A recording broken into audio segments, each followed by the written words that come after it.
Hi, I'm Katie with the Frain Group. Today we're cycling your Pardo Sons 700-gallon dual motion half-jacketed kettle.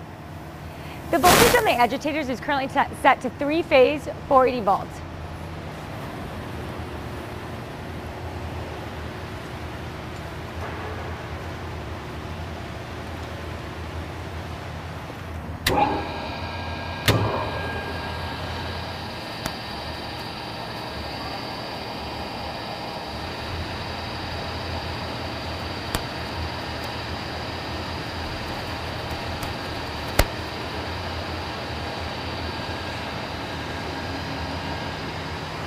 This is the discharge valve that comes with the unit.